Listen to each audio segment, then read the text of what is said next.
Shalom, shalom. Prophetess Israël Abimael, ici de Jesus Christ Ministry, True Love, Deliverance and Miracle. Ensemble, nous allons étudier aujourd'hui l'identité d'un enfant de Dieu. Alors, nous allons prendre un moment de prière avant que nous comprenions ce que Dieu va nous dire ce soir. Prions ensemble. Éternel, mon Dieu, mon roi, Dieu de gloire, nous te disons merci pour ce moment que tu nous donnes. C'est une grâce, cette offre est une grâce. Merci d'abord de nous avoir renouvelé le souffle de vie, Dieu de gloire et d'élévation. Ce soir, tu veux nous enseigner notre identité pour que nous comprenions enfin que nous sommes dans ta maison, Dieu de gloire. Alors nous appelons ton Esprit Saint. Le Saint-Esprit qui enseigne, le meilleur guide, le meilleur enseignant, d'être avec nous pendant ce moment d'enseignement, afin que nous comprenions en profondeur, en hauteur, en grandeur et en largeur ce que tu vas nous dire, afin de mieux diriger nos prières et de mieux te suivre. Béni soit ton Seigneur, soit avec nous. À la gloire de notre Seigneur, au nom de Jésus-Christ, nous avons prié. Amen. Amen, peuple de Dieu, nous sommes encore là pour cette séance de l'identité d'un enfant de Dieu. Nous allons commencer la lecture dans le livre de la Genèse. Genèse 1, verset 26. Avant même de lire, allons voir ce que nous avons étudié à l'école. Moi, quand j'allais à l'école, on nous a dit que les hommes venaient des singes. Je ne sais pas ce que, à cette époque ce qu'on vous dit, mais à l'école, jusqu'à l'université, on disait que nous venons des homo sapiens ou bien des singes. Ce qui m'étonne, on a encore des chimpanzés, des singes et des plus d'hommes.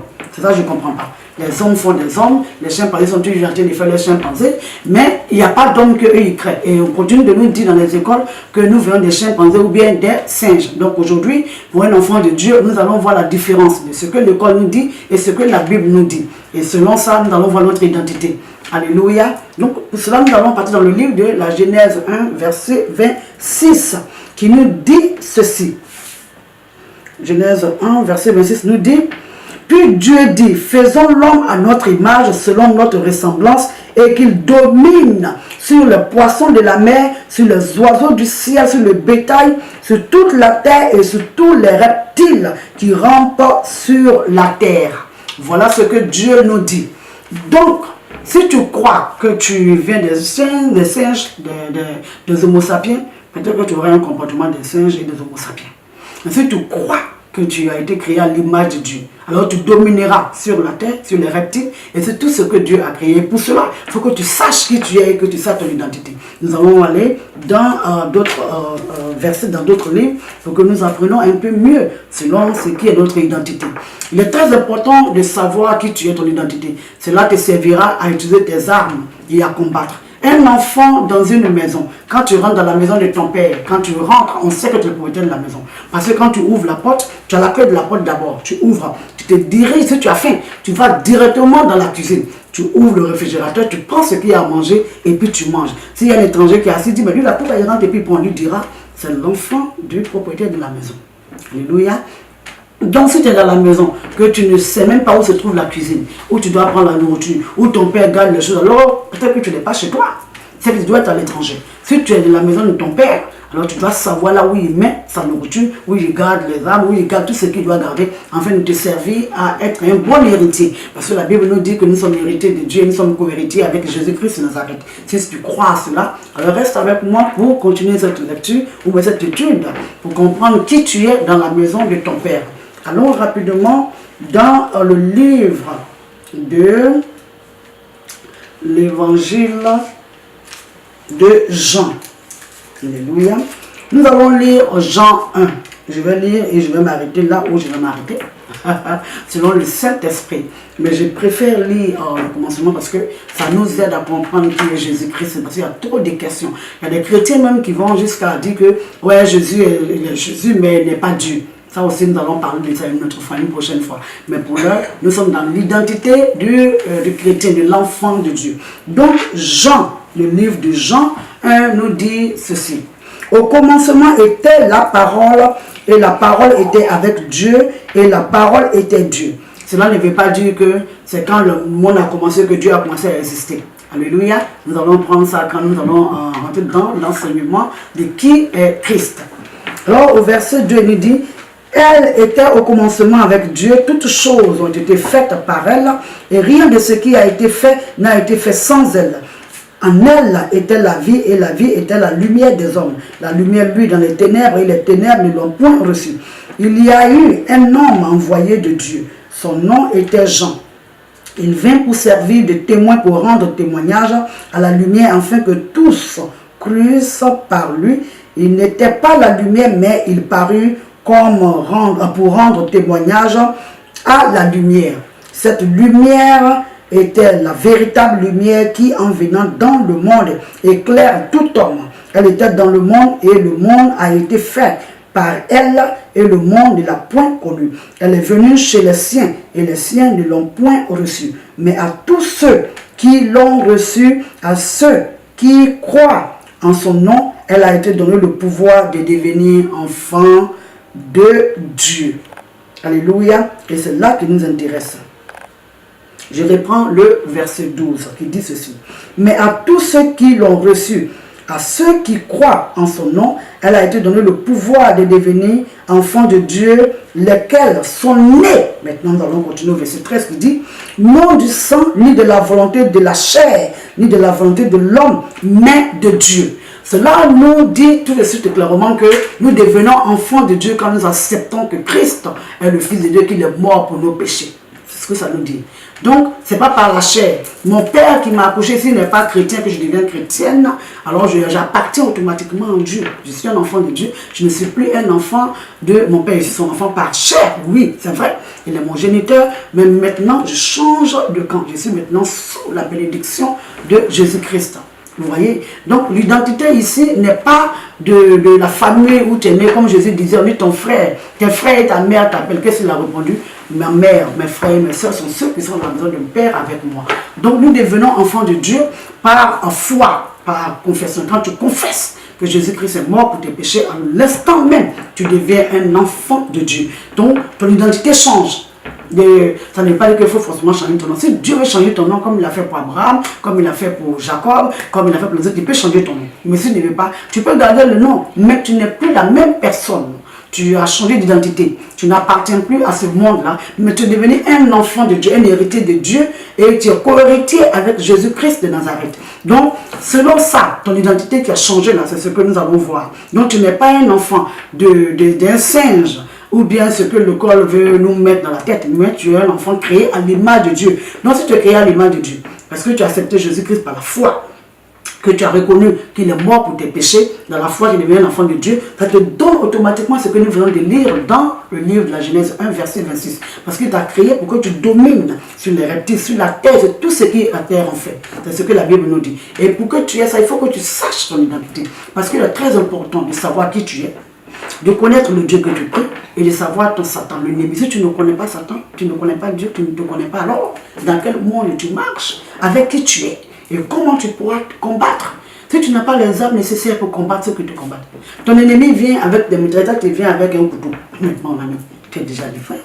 Il peut te faire du mal. Donc, il faut savoir qui tu es, à partir de là, savoir les armes que tu possèdes pour pouvoir combattre. Allons encore voir une autre lecture dans la Bible qui va nous emmener directement dans le livre de 1 Jean 5. Nous allons lire 1 Jean 5. Tout à l'heure, nous avons lu Genèse 1, verset 26. Nous avons lu Jean 1 jusqu'au verset 13, le premier verset au verset 13. Maintenant, nous sommes dans le livre de 1 Jean 5 qui nous dit ceci. Il dit, quiconque croit que Jésus est le Fils, est Christ, est né de Dieu. Si tu crois que Jésus est le Fils, donc tu es né de Dieu. Tu deviens un enfant de Dieu automatiquement. Parce que tu crois que Jésus est le Fils de Dieu. Donc tu deviens un enfant de Dieu. C'est le commencement de ta marche avec l'Éternel. Vous voyez, très important. Automatiquement, tu es sous la tutelle de Dieu, tu deviens un enfant de Dieu. Il continue pour nous dire ceci. Il dit, et quiconque aime celui qui l'a engendré, aime aussi celui qui est né de lui. Vous voyez, si tu aimes Dieu, c'est Dieu qui a envoyé Jésus, tu aimes Dieu, tu aimes Jésus, tu deviens aussi un enfant de Dieu. C'est automatique. Nous connaissons que nous aimons les enfants de Dieu lorsque nous aimons Dieu et que nous pratiquons ses commandements. Allons voir un peu cela. Dans une maison, le chef de la maison est l'homme. C'est ce que la Bible nous dit. Alors, quand il te dit, moi je ne veux pas qu'on rentre chez moi ici à minuit, c'est ce que tu suis. Il est le chef de la maison, c'est chez lui que tu habites. Tu n'as pas chez toi pour le moment, tu es son enfant. Et ce qu'il dit, c'est ce qui doit rester. C'est ton père et tu dois obéir. Parce que tu n'as pas choisi de naître dans cette famille-là. Tu obéis, dis que je n'aime pas ça. Tu n'aimes pas jusqu'à ce que ce père-là refuse d'être un père. Il refuse comment? Il refuse quand il accepte de servir Satan pour te faire du mal, pour te tuer. Alors il a refusé d'être un père. Tu deviens un enfant de Dieu, tu n'es plus sous sa tutelle. Vous n'êtes plus du même monde. Et si Dieu te dit de quitter cette famille, tu vas quitter. Parce que ta vie est en danger. Vous voyez? Donc, si tu es dans une maison que le Seigneur, ton père te dit, je ne veux pas qu'on rentre en mille, c'est ce que tu suis. Chez moi, ici, la cuisine est fermée à 19h. C'est ce que tu suis. Je n'aime pas qu'on fasse ça, je ne veux pas qu'on fasse des trucs comme ça. C'est ce que tu suis. C'est pareil avec Dieu. Vous voyez, il faut que nous nous rappelons que ce que nous voyons dans le physique, là, est le petit modèle du monde spirituel. L'hiérarchie, le commandement, les ordres. Aussi, chez Dieu, il y a les ordres. Hein. Et puis, il y a aussi l'hiérarchie. Dieu aime l'ordre. Dieu n'est pas un Dieu de désordre. Notre Dieu n'est pas un Dieu de désordre. Vous voyez, en passant, on va parler rapidement de personnes qui vont dans des maisons de prière que vous appelez couramment église. L'église, c'est le corps de Christ. Donc, quand vous appelez l'église, on va appeler ça comme ça l'église. Les bâtiments, ce ne sont pas les églises, c'est les maisons de prière. Vous voyez, là où le corps de Christ se retrouve pour des enseignements. Vous y arrivez. L'homme de Dieu ou la femme de Dieu en train de prêcher, quelqu'un se lève là, commence à crier, faire des prophéties ou bien parler en langue pour perturber l'assemblée, dire que Dieu est en train de m'utiliser. Dieu n'est pas un Dieu de désordre. Il faut qu'on s'entende. Nous ne prions pas un Dieu de désordre, c'est un Dieu d'ordre. C'est pour cela que Moïse était le plus jeune de sa famille, parce que ses vrais parents étaient des Juifs. Aaron était son vrai frère et Myriam était sa vraie sœur. C'est Myriam qui l'avait caché avec sa mère. Ce ne sont pas des gens que Dieu avait mis comme ça, ce sont ses vrais parents. Mais c'est Moïse qui était le leader des deux. C'est lui que Dieu avait choisi. Ils l'ont respecté. Le jour qu'ils se sont trompés, le Seigneur a frappé Myriam de la lèpre. Vous voyez? Donc, quand Dieu met son ordre de hiérarchie, on doit respecter cela. Toi, en tant qu'enfant de Dieu, si tu ne connais même pas ton identité, ce n'est pas qui tu es, alors comment tu peux te présenter? Parce que le Satan qui sait qui tu es, viendra tous les jours te rappeler ton passé. Il viendra toujours mentir. Il te dira, tu avais avorté, tu avais fait comme ça, tu es rentré ici, tu as sorti, tu ne connais pas qui tu es. Les paroles pour lui dire ce que tu dis, tu ne parles pas de moi, voilà ce que la parole de Dieu dit, comme Jésus l'a fait quand il avait été attaqué par ce même Satan-là, ça met avec la parole, qui est l'épée de l'Éternel, qu'il a pu en chasser le diable loin de lui après 3 tentatives. Donc il faut que l'enfant de Dieu sache qui il est, qu'il connaisse sa identité. Maintenant que tu sais que tu as été créé à l'image de Dieu, et que Dieu te donne la possession sur ce qu'il a créé, il faut que tu saches aussi ce qu'il a créé. Il faut que tu comprennes ce monde qu'il a créé. Il faut que tu sois avec Dieu pour que lui t'enseigne de quoi il parle. Il a dit les reptiles, il a dit la terre, il a dit tout ce qu'il a. Il a dit aussi que quand tu dis oui à Jésus-Christ, tu deviens son enfant. Oui. Maintenant que tu as dit oui à Christ, que tu es devenu son enfant, qu'est-ce qu'il te reste à faire? Il te reste à t'approcher de Dieu pour comprendre qui tu es. Dans ton identité, il y a le don que Dieu a mis en toi parce qu'il veut que tu le serves. Et il faut pour le servir, il faut que tu saches où il veut que tu le serves. Il a mis quelque chose, il t'a équipé parfaitement pour son œuvre, il t'a équipé pour la gloire de son nom. Et si tu ne sais pas qui tu es, tu ne sais pas où tu dois servir, alors tu tournes en rond, tu es comme un papillon qui n'a même pas une fleur où se poser. Tu ne sais même pas où même se mettre. Un oiseau sans âme, c'est ce que tu es. Tu es chrétien. Moi, je ne vais pas dans le coin, je vais aller prier. Ce n'est pas faux. Dieu peut te demander de rester quelque part pour qu'il t'enseigne. Il a fait ça avec moi. Ce n'est pas faux. Tu n'es pas obligé d'être enseigné par un être humain. Les êtres humains te diront aujourd'hui qu'il faut que tu passes par un tel. Ce n'est pas vrai. Paul, là, qui l'avait enseigné. Lui, il a enseigné beaucoup de personnes qui l'avaient enseigné. Élie, qui l'avait appelé, qui l'avait enseigné. Pourtant, c'est lui qui a enseigné Élisée. Vous voyez? Chez nous, à Jesus Christ Ministry, True Love, Délivrance et les miracles, nous commençons par le Saint-Esprit et nous terminons par le Saint-Esprit. C'est lui seul que le meilleur enseignant, le meilleur guide. Il a ton identité, il y a ce qu'il veut te dire. Je ne peux pas t'imposer ton identité. Tu ne peux pas regarder ce que la prophétesse Israël fait ou bien d'autres personnes pour dire, comme j'aime sa manière de faire, j'aime sa manière de prier, j'aime ce qu'il fait, moi aussi je vais être comme la personne. Ce n'est pas mauvais, trop mauvais. Mais en ce moment, tu es en train de dîner ce que Dieu a mis en toi. En tant qu'enfant de Dieu, tu possèdes des potentialités. Tu as des grands dons que Dieu a mis en toi pour le servir. Tu es parfaitement équipé et rien ne te manque. Il te s'agit tout simplement un petit peu, si je peux dire ça, d'enseignement et puis un peu de courage, de motivation de prière. Quand tu commences à prier, le Seigneur qui t'a appelé à son œuvre te montrera alors où il a besoin de toi. Les dons qu'il a mis en toi commenceront à grandir, à germer en toi. Tu comprendras alors qui tu es.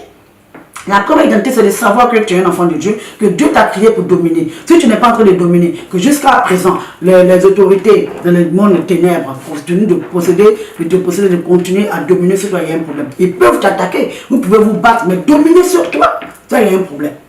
Alléluia, il y a un problème.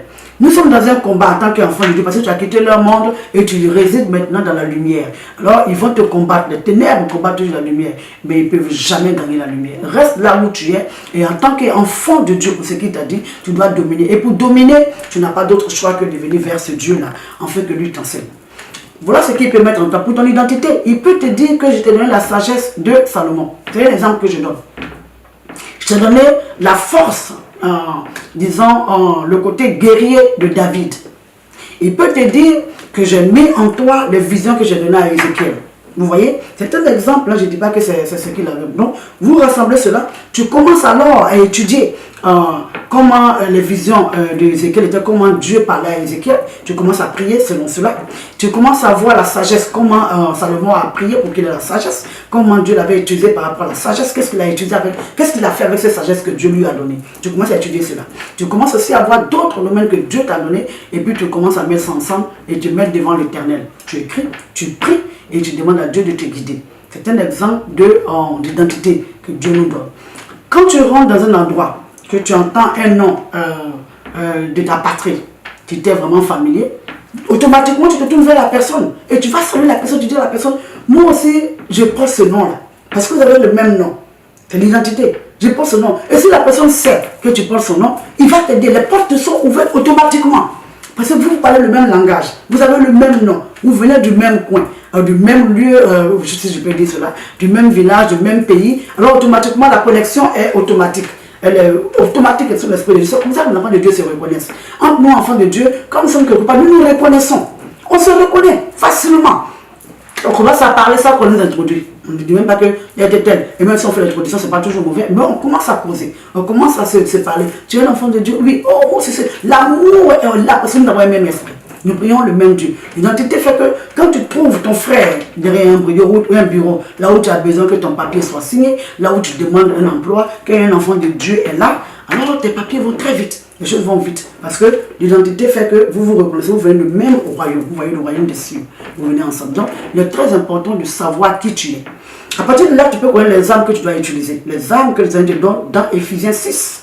À partir du verset 6, si tu veux dire ça, tu lis. Ce sont ces armes que Dieu te donne pour combattre tes ennemis. Il n'a pas dit d'aller combattre dans la chair. Ce n'est pas ce qu'il t'a dit. Puisque tu sais qui tu es, tu sais que tu ne combats pas dans la chair, tu n'iras pas trouver un oncle sorcier pour lui dire toi tu es un sorcier, je t'ai vu en songe, voilà ce que tu veux me faire. Alors, moi mon Dieu que je prie est fort. C'est comme ça que beaucoup de chrétiens qui avaient commencé à prier Dieu, ne sachant pas qu'ils étaient closés par leur identité, beaucoup sont tombés. Beaucoup sont tombés par un manque de connaissance. Parce que pour eux, je prie, Dieu peut faire ce que je veux. Dieu ne t'a pas encore enseigné ce niveau de spiritualité là. Les sorciers que vous voyez sont très spirituels. Toi, tu es un enfant de Dieu, tu n'es pas spirituel.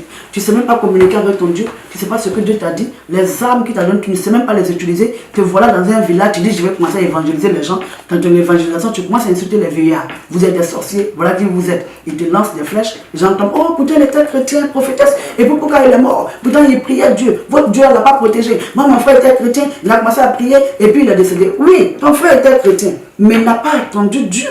Il n'a pas laissé Dieu lui parler, il n'a pas laissé Dieu le guider. Il n'était pas prêt pour ce combat qu'il allait livrer. Il n'était pas prêt. Il n'avait pas les armes nécessaires parce qu'il ne connaît pas qui il est, il ne connaît pas son identité. Il ne savait pas qu'avec Dieu c'est un enseignement. C'est comme quand tu vas au CP1, CP2, quand tu vas à l'université. Quand tu vois un ingénieur, quand on te dit l'ingénieur, c'est qu'il a fait de longues études. Un ingénieur avec celui qui fait CNI, pour ceux qui sont aux États-Unis, ça ce que ça veut dire. Pour ceux qui parlent français, on dit aide-soignante. Ce n'est pas les mêmes durées à l'école. Celui qui a un grand diplôme a beaucoup duré à l'école. C'est ça aussi avec Dieu.